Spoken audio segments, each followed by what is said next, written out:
think I missed the old one already. No. First of all, I want to take a minute to, first of all, thank you guys for coming, but I want to take a minute to thank, everybody in our organization who has a hand in this process. Obviously, our scouts and the amount of time they put into this is very, very important. The sacrifices they make and their families, just very appreciative of that. Along with everybody else, our coaches, our medical team, security, analytics. It's a big process, and we're excited and we're ready. I guess on your Thursday. We've talked about that, joked about it a little bit, but no, I think we're gonna do our normal process. The phones won't be as busy, that's for sure, but we're gonna kind of keep our ears open, and we put a lot of work into this with the players that are gonna be picked in that round, and I'm sure it'll be a little bit more fun just because it's gonna be less chaotic, but we're gonna try to stay with our process that we've always been. You say your normal process, normally you're having a first round pick, Mm. so how does that look the same when it's not the same?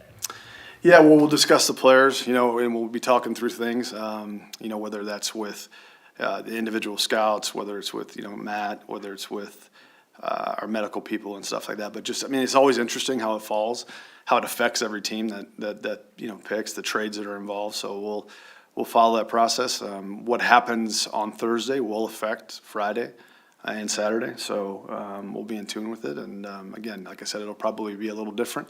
But I do think it's important. We put a lot of work into these guys that you kind of look at this. Okay, hey, how do we see this shaking out? What would we do here if it was us? Things like that. How has the prep been different, if at all, in terms of how much you look at those guys who are really going to go through? Yeah, it really hasn't been a ton different. Our process stays the same. I would say there's probably a little bit different allocation of time to some things. Maybe how we chopped up our 30 visits. What pro days maybe that I went to was maybe a little different than it would have been in the past. But it hasn't been a whole lot different. Brian, I think you said before you would like to draft a quarterback at least every other year. You didn't take one last year, so how inclined are you to take one this year, especially with Malik leaving? Yeah, no, I think we're always looking to add to that room. I think we obviously picking up Desmond at the end of last year and then McCord right after the season ended. I think we did some things already, for this year.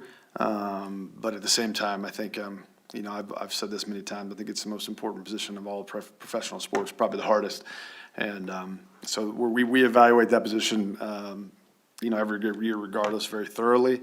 And there's some good players in this draft. And if we have an opportunity to add to that room, we will. Brian, not just Thursday, but Friday, waiting, presuming you stay at 52.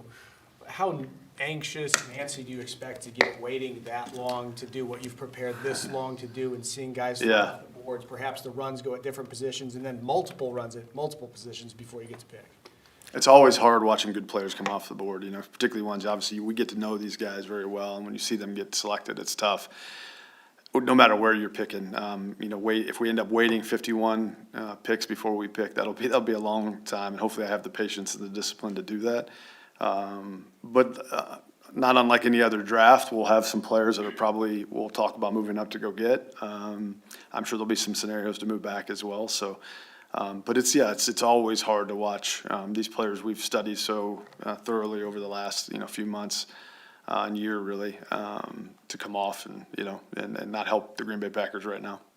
Without that first round pick and with a good team, obviously, are you inclined to just sit back and do best player available again, or do you go maybe press for need to fill in something you think you gotta go get? Yeah, Bill, I think for me, I'm always trying to do my very, very best to take the best player available. I very much believe as we build our board that subconsciously that our needs are factored in. And I think we try to do as much as we can prior to the draft to feel like we could go play a game tomorrow if we had to and feel really good about our chances. So that's the way I feel right now. So certainly at times where you have players rated equally, sometimes positional need, may factor in. But I try to fight against that as much as possible. You've known this will be how it is since August. Did that affect anything for you this fall in terms of what guys you're looking at or who you're getting to know, knowing that you're not going to get a 20 Right. to 30 guy? No, that's a good question. Not really. I think during the fall, my process kind of stayed the same. I think maybe, like I said before, maybe an allocation of time as we went through the spring changed a little bit. But again, what you think's gonna happen and what actually does happen, you gotta be prepared for it all. So, you know, that's really the only way I thought it changed at all. Do you have to stay true to that process too? Because all the times you've signed a guy or acquired a guy, you always go back to, hey, we really liked him coming out. Like, is that a bedrock of how you evaluate guys? Yeah, Jason, absolutely. I mean, everything's, you know, the lifeblood, everything starts with these guys coming out of college. This is where our players come from. We spend we're very intense about that process and understanding it, because that does carry over quite a bit. So certainly guys change as they get into our league and they get better or worse, but a lot of the information we gather right now is stuff we'll be using 3, 4, 5 years from now on these players. Brian, over the years, the great teams, you've had the good teams, the close calls, yet not reaching the Super Bowl. How have all those experiences impacted your approach and how you do your job? Well, that's a good question. I'd like to think we evolve and that we're constantly kind of chasing ways to get better. We very much believe in our process and in the foundational principles of our process that puts us in position to compete for championships year in and year out. Again, we're not overhauling things and changing the way we go about things, but we do try to get better each and every year. Adapt with what's going on in the National Football League and the game, and just tweak things. Certainly, from when I started, the technology and the efficiency of some of the things we do has significantly changed.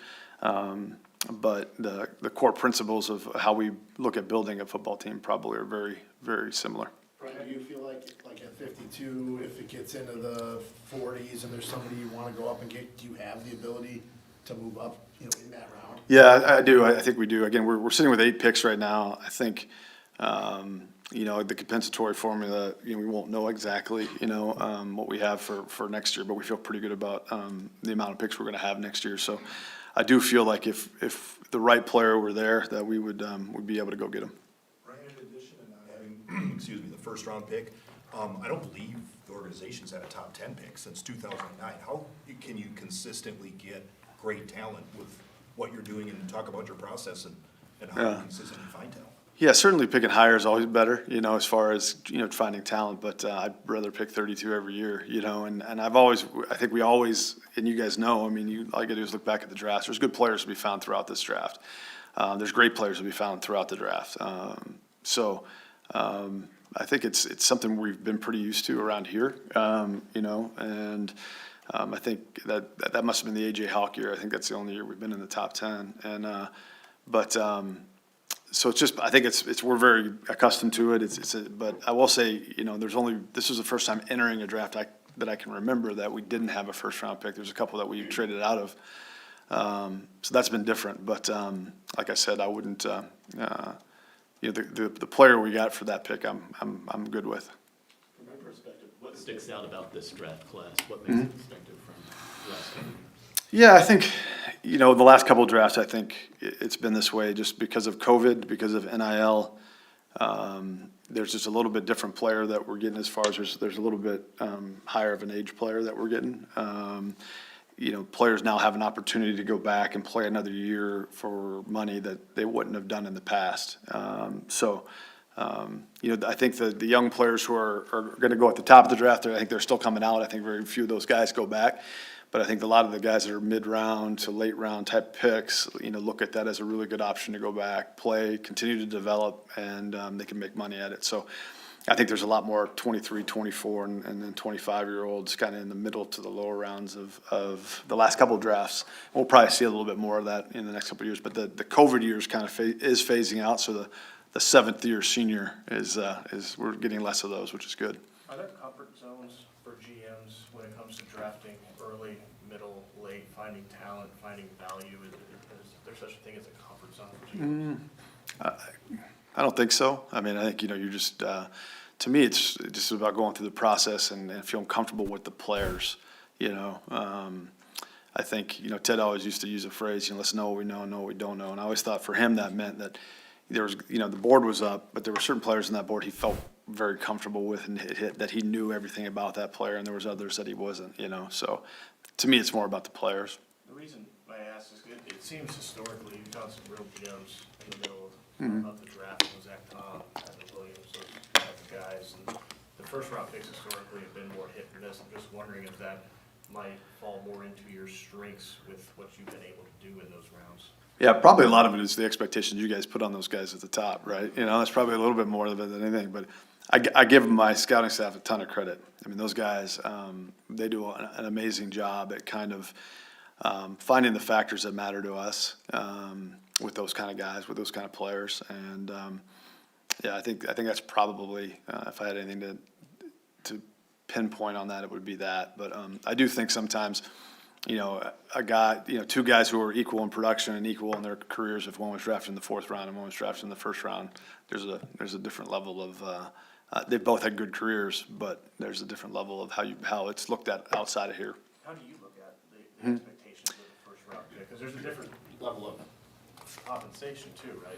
Yeah, I mean, to me, all these guys are starting their NFL career, and if they come in and they can help the Green Bay Packers, and whether it's on special teams, whether that's on offense or defense, while they're here, I feel really good about that. You know what I mean? So I think putting expectations,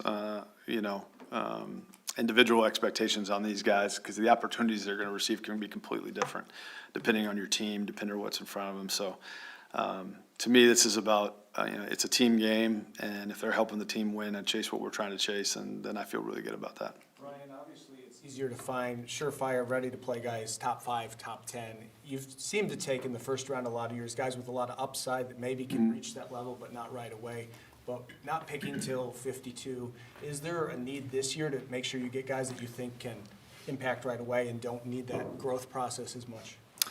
No, I don't think so. I think for me, I really like our squad as it is right now. I like our depth. So certainly we want to add as many good players as we can to increase competition, and obviously some of these guys that we're going to take this year are going to help us. But to me, whether it's a guy that has a significant ceiling in front of him and he has a ways to get to that, or a guy who's maybe closer to it, I think to me it's going to be more about the best player. Ryan, I know Javon Hargrave played a lot of nose tackle in Minnesota. Is that where you view him in Green Bay, and would you like to address that position this weekend? I think he can do that. I think he's really versatile. He's one of those guys that can kind of play up and down the line along with D.Y. Those guys are going to play a lot of snaps for us, God willing. And they can do a lot of different things, and I like to be versatile that way. But I do think there's probably a little bit more probably appetite for a pure nose, because some of the snaps we're going to play are going to have that. Maybe we wouldn't have had that with Jeff. So again, I think we have a lot of guys in house that we're pretty excited about. Stackhouse, Ford, Brinson, that have that kind of size that can do some of those things. But Hargrave and Wyatt are so versatile. They're able to kind of go up and down the line of scrimmage, which is nice. Have you guys made a decision on LVN's 5th-year option yet? We're working through that. I think it's May 1st. We got to do that, so we'll do that in the appropriate time. What's the whole, I don't want to say hold up, but a lot of teams have made the decision. What do you got to decide for the next week on him? I haven't talked to him about it yet. Just got here yesterday, so that's it. Brian, is Micah rehabbing here right now, or is he somewhere else? He was in Dallas most of the time, and to be honest with you, I've been in the cave. So the guys got in yesterday. I couldn't even tell you who's here and who's not. So obviously it's all voluntary. So I haven't seen him yet. That doesn't mean he's not here. To be honest with you, I think I've seen about 4 players since they got in yesterday. Ryan, after trading Dontavian, what do you think about the depth you have at wide receiver?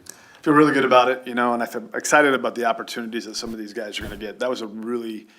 It's always tough to move off of a player that you feel is as good as Dontavian was for us. I think he's got a really bright career ahead of him.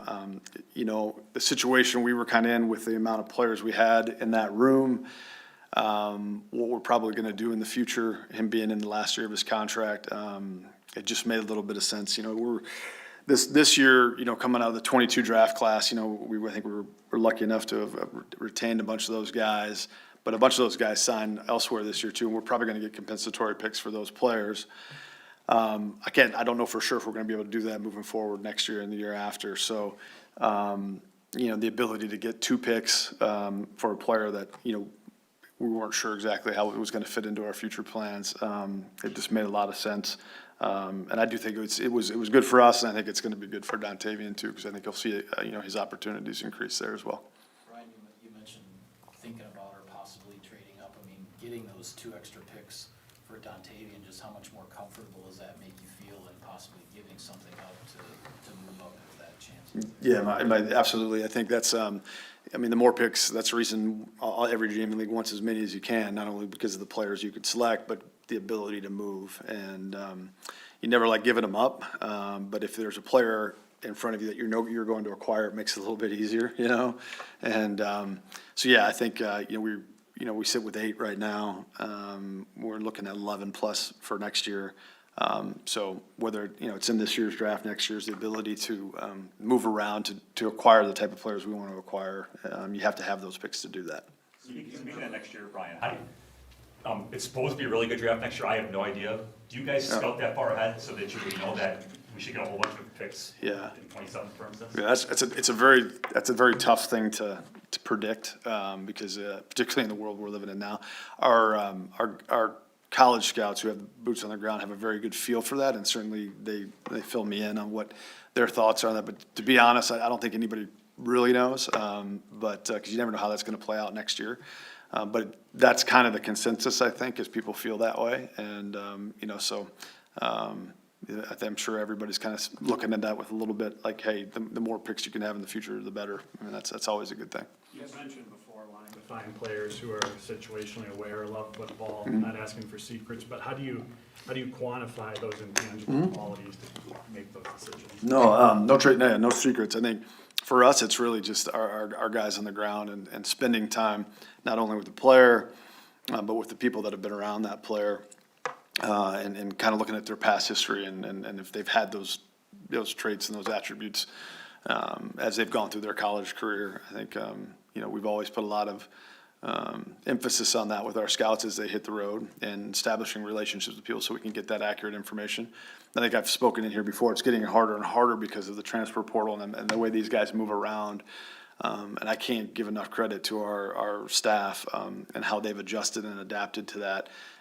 With some of the things we're doing as a scouting staff that we've never done before because we've had to adjust to that environment. So, but that's really extremely important to us. So, we spend a lot of time in trying to acquire that information. Yesterday in Seattle, John Schneider said, it's no secret with us, we want to trade down, they don't have that many picks. I figure I'll ask you directly, if it's your preference, would you like to stay at 52, move up? What's your preference? Yeah, I think it really just depends on the players.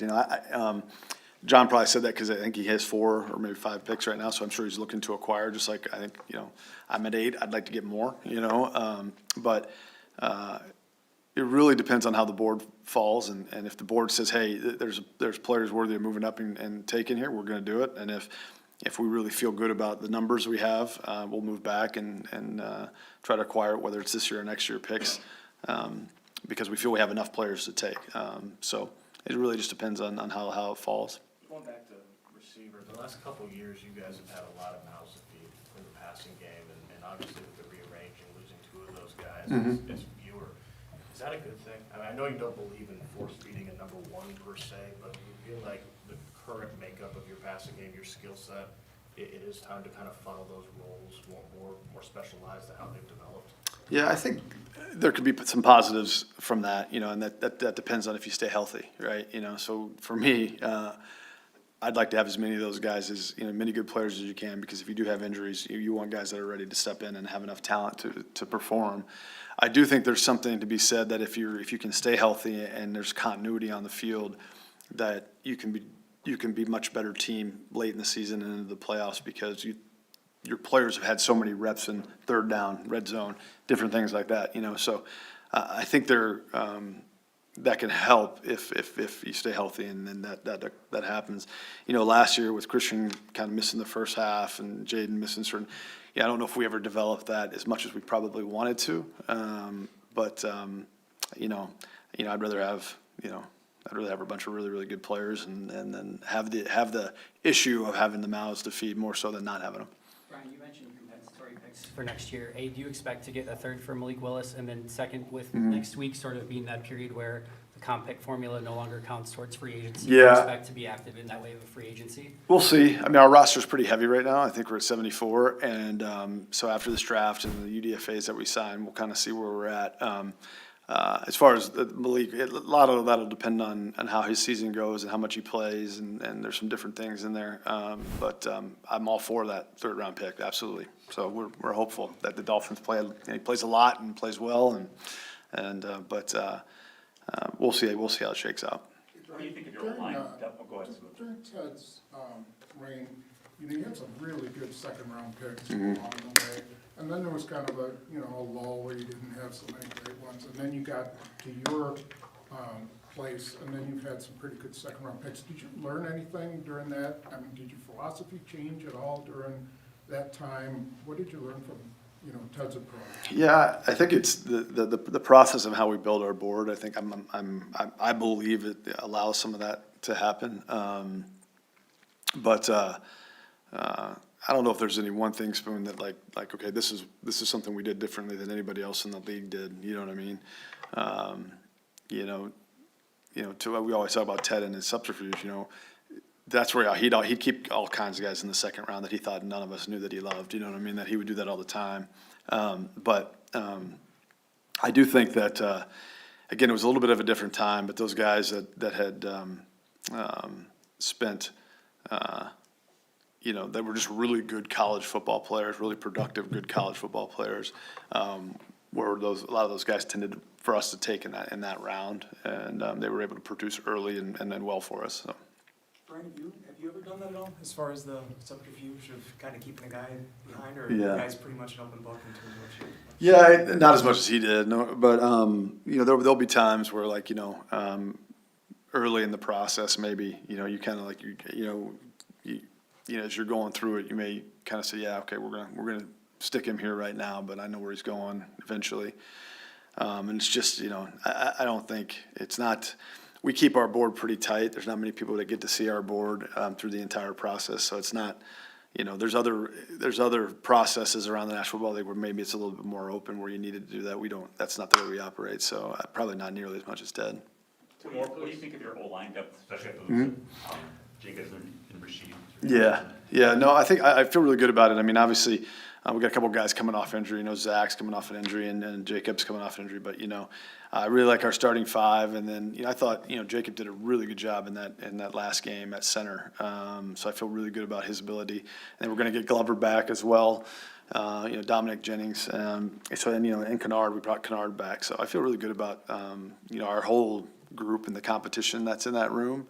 We're always going to try to look to add, to the offensive line. There's only so many big guys in the world that can play at a high level. So, but no, I feel good about it. You all know how obviously good a draft class is for several years, but how do you guys define success in the present? Like after the 3 days are over, that you positioned yourselves well after the 3 days. Yeah. Most of our guys are on, find it as a success because they're on a plane back home. You know what I mean? There's a bunch of our scouts are that way. No, I think. I think as the board falls and stuff, when you're able to acquire, players that you really feel fit culturally here, and that are going to add to the culture, I think that's when you feel successful in the moment. As you said, you're not going to know for a little while and the opportunities and how these guys' pro careers go. But quite frankly, I usually get to a point last week where I have that kind of feeling of, okay, I feel really good about our board, and there's a bunch of uncontrollables that are going to happen over the next 3-4 days. But I know we're prepared to move in whatever direction we need to move in, and we're excited about it. But yeah, you never really know how these things are going to shake out for 3 years or so. How do you feel about the cornerback room right now and moving forward, and you still want to add numbers there? We are going to add numbers there. I do feel, obviously bringing in Benjamin, along with Keyshawn and Carrington, you got 3 guys there that have seen significant snaps in their career, and I feel good about those guys going out and playing. Some of our young guys, I'm interested to see with our new coaching staff how they adapt to what we're going to be ask them to do.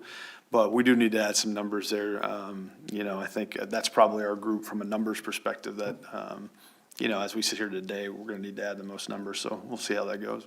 Brian, has the portal changed your opinion or your philosophy on, there aren't many Xavier McKinney type guys who are 20 years old coming out in the draft. Do you have to adjust to that? I mean, are you more willing to take 23, 24-year-olds, or you still want to avoid that if you can?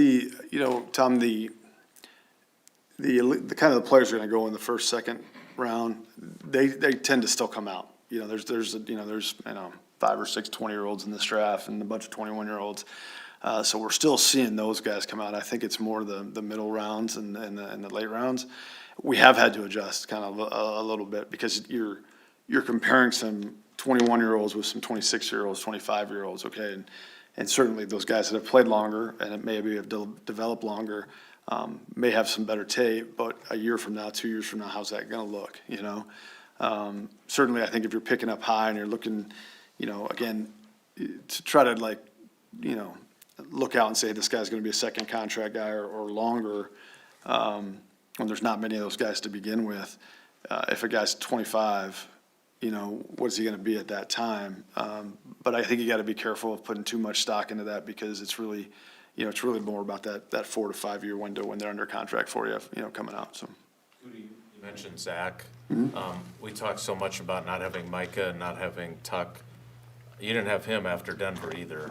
Yeah. He said to us at locker room cleanout, he wasn't sure if he was having surgery. Did he, A, have surgery, and B, how much did you miss him not having him? Yeah, he did, and he's you know, he's doing well. Yeah, Zach's a good player. You know, he's a really good player, and he's a very experienced player. And you know, whenever you know, I felt we were very adequate there when Kennard stepped in, and we have a number of bodies that can go play tackle. But whenever you lose guys like Zach Tom, you know, you have to adjust, and I thought we did a nice job of doing that. But you know, fortunate for him, you know, he'll be ready to roll as we get going. And I give him a lot of credit, man. He fought his tail off to try to finish it out. And I'm very, very appreciative of that. Brian, how much has the NIL era affected your ability to determine the question, this guy needs football?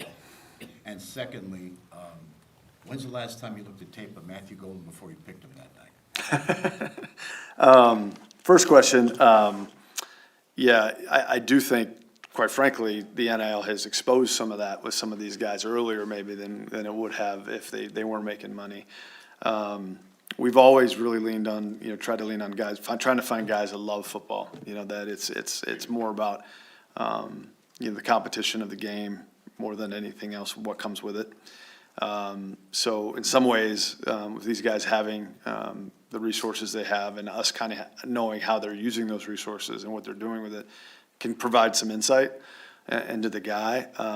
At the same time, they're 21, 22, 23, and if we all had that money at that age, I mean, who knows what we'd be doing, right? So I think you gotta be careful of judging them too much.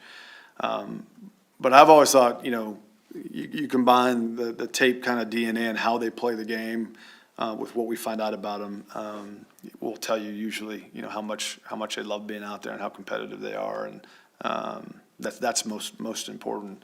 And then your second question, there's, you know, I think I'll watch tape on a few guys here and there over the course of these few days now, but it's just usually just to shore something up. But with Matthew, I think it was a good, probably about a week before to the draft when I was done watching him. So he wasn't a hard one. So. Thank you, guys. Yeah. That's it? All right. Thank you, guys. Thanks.